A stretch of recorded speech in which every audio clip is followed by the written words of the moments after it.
Assalamualaikum warahmatullahi wabarakatuh. Alhamdulillah wassalatu wassalamu ala Rasulillah Sayyidina Muhammadin ibni Abdillah wa ala alihi wa sahbihi wa man tabi'a hudah. La haula wa la quwata illa billah, amma ba'd. Anak-anakku kelas 10 IPA IPS yang berbahagia, yang saya banggakan, alhamdulillah pada kali ini kita bisa bertemu walaupun dalam keadaan masih jarak jauh atau PJJ, pembelajaran jarak jauh, namun semoga tidak mengurangi kesemangatan kalian, tidak mengurangi kesemangatan kita di dalam beraktivitas sehari-hari, terutama kalian di dalam menghadapi pelajaran-pelajaran yang disampaikan oleh Bapak Ibu Guru. Sebelum saya menyampaikan tentang pelajaran seni budaya kaligrafi, perlu saya perkenalkan terlebih dahulu. Nama saya Zainal Mahasin, alamat Undaan Kidul Gang 8 Undaan Kudus, pengampu mapel seni budaya kaligrafi. Untuk mengawali pertemuan ini, marilah kita berdoa terlebih dahulu. Semoga dengan bacaan doa kita nanti Allah Subhanahu wa Ta'ala senantiasa memberikan kelancaran, kemudahan, keberkahan kepada kita semua, kepada guru-guru kita, kepada keluarga kita.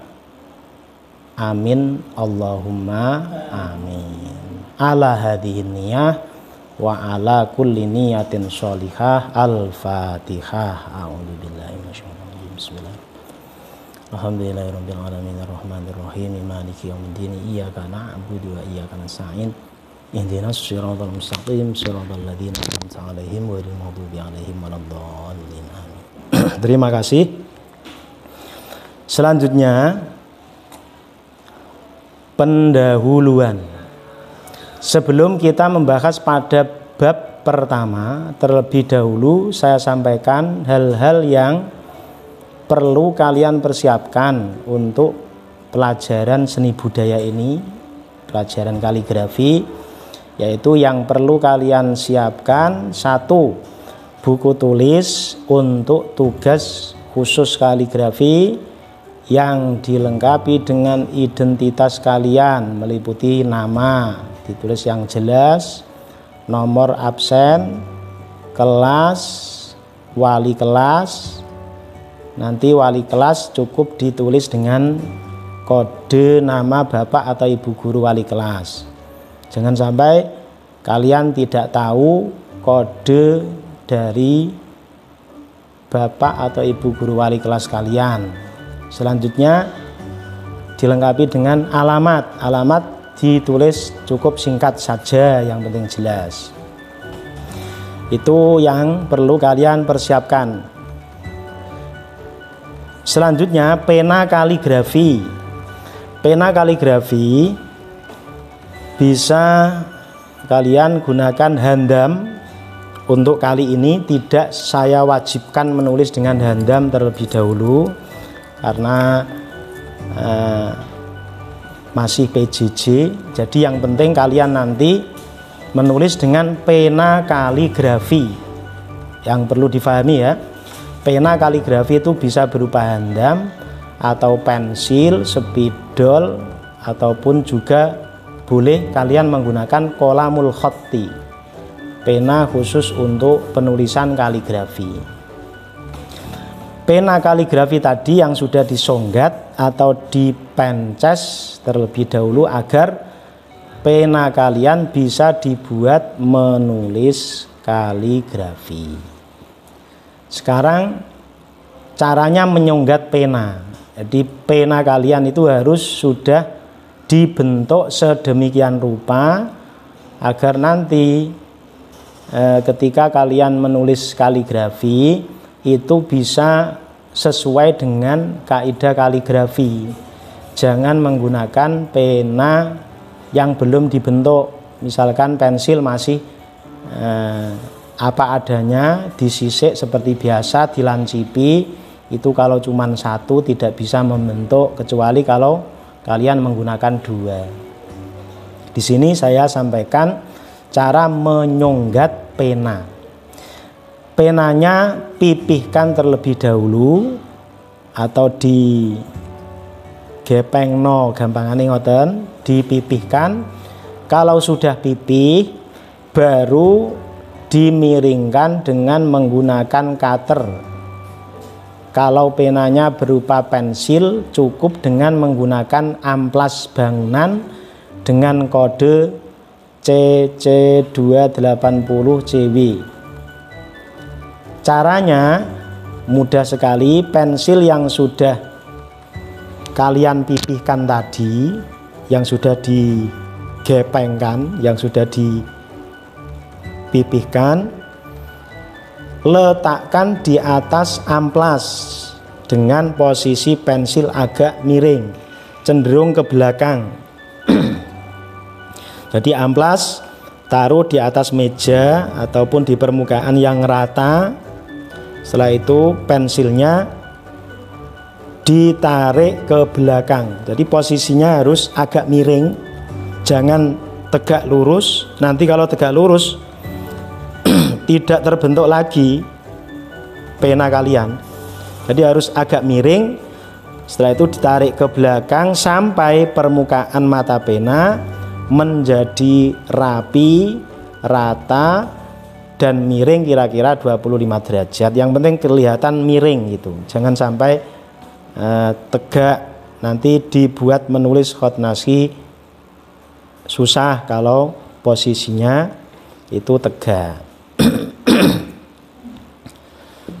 Kemudian kalau sudah kalian miringkan pena kalian, baik itu berupa handam, pensil, spidol, dan yang lain, itu nanti sudah bisa dibuat menulis kaligrafi. Kalau menggunakan handam, itu harus disiapkan tintanya yang bagus.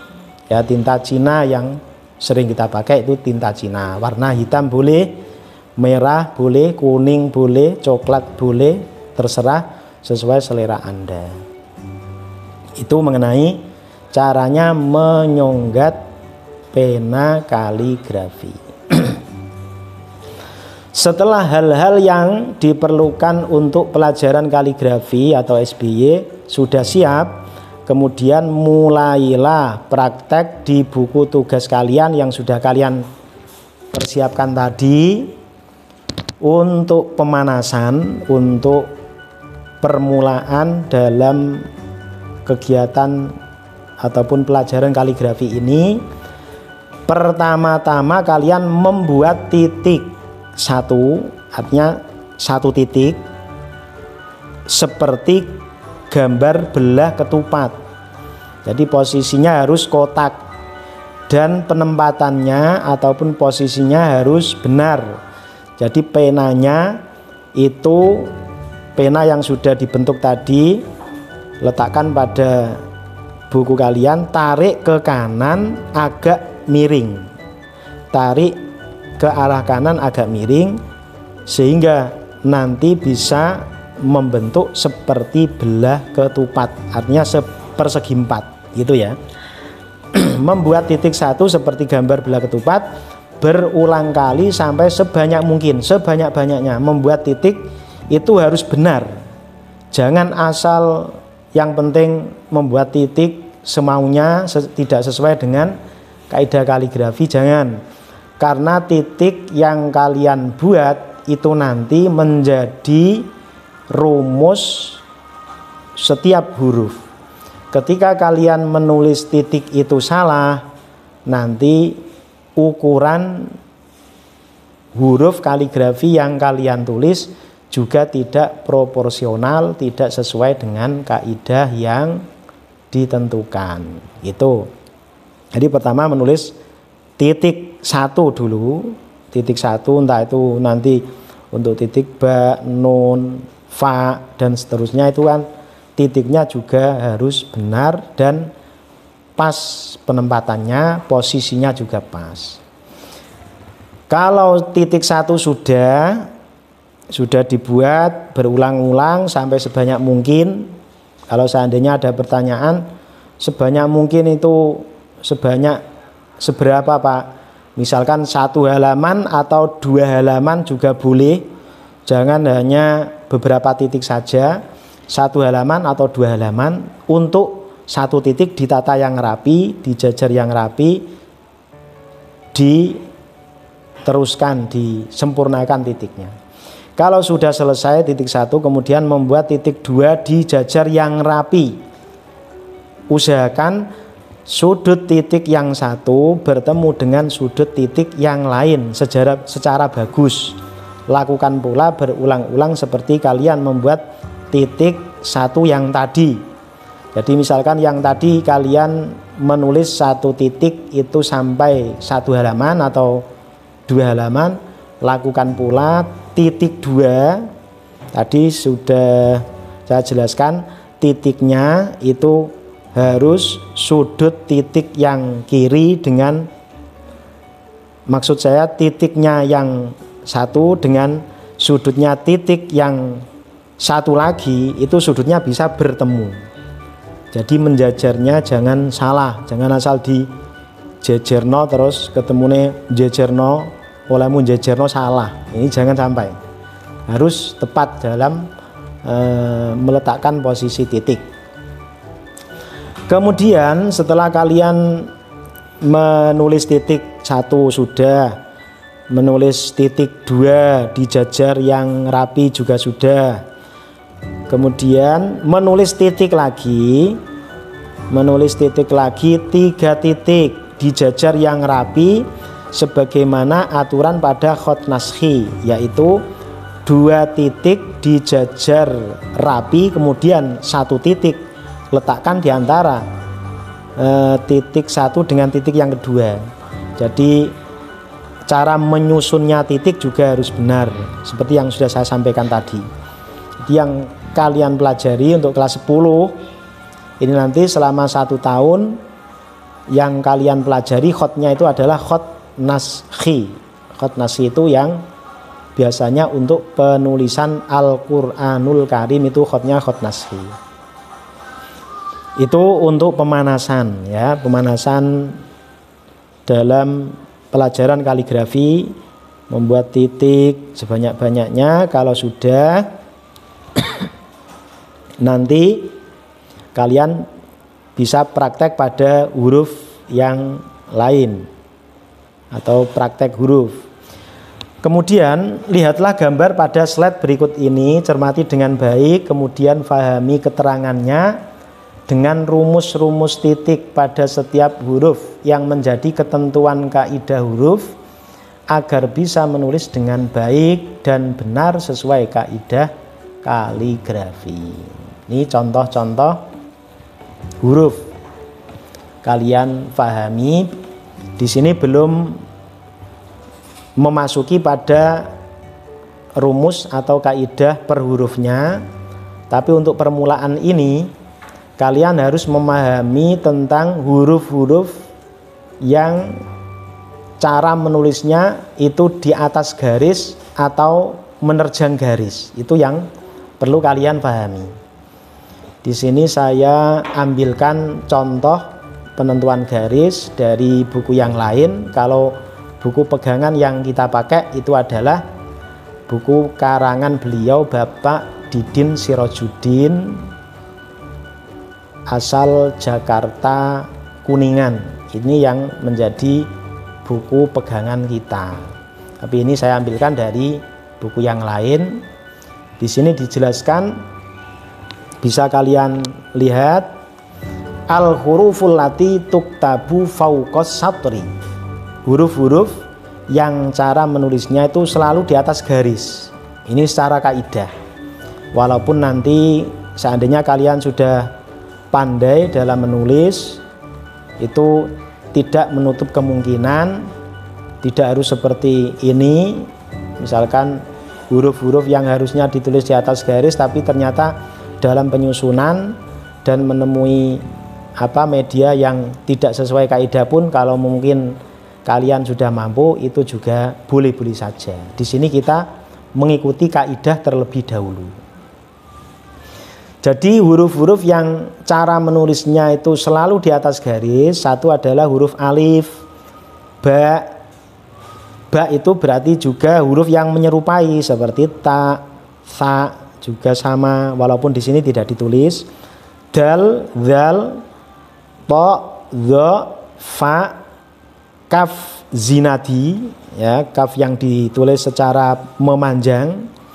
Bisa kalian lihat pada layar kalian, pada laptop kalian. Di sini kaf zinadi yang ditulis secara memanjang, yaitu kepalanya 4 titik dan memanjang sampai 12 titik. Nanti kita pelajari bersama pada bab-bab yang berkaitan dengan itu tadi. Selanjutnya huruf mim, mim khonjariyah, ha, ainul hirrah, lam alif majmu'ah, ya mufroda yang ditulis memanjang. Itu huruf-huruf yang ditulis di atas garis.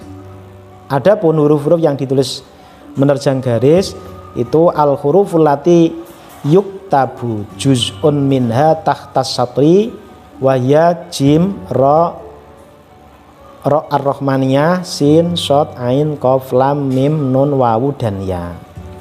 Demikian mengenai pengenalan kita tentang kaligrafi khat naskhi. Dan ini contoh-contoh yang ada bisa kalian lihat, bisa kalian pelajari, dan bisa kita lanjutkan pada pertemuan yang akan datang. Semoga kita tetap selalu mendapatkan taufik hidayah dari Allah Subhanahu wa Ta'ala, sehingga tetap bisa menjalankan aktivitas dengan lancar dan barokah. Amin Allahumma amin. Terima kasih untuk semuanya. Jazakumullah ahsanal jaza. Wassalamualaikum warahmatullahi wabarakatuh.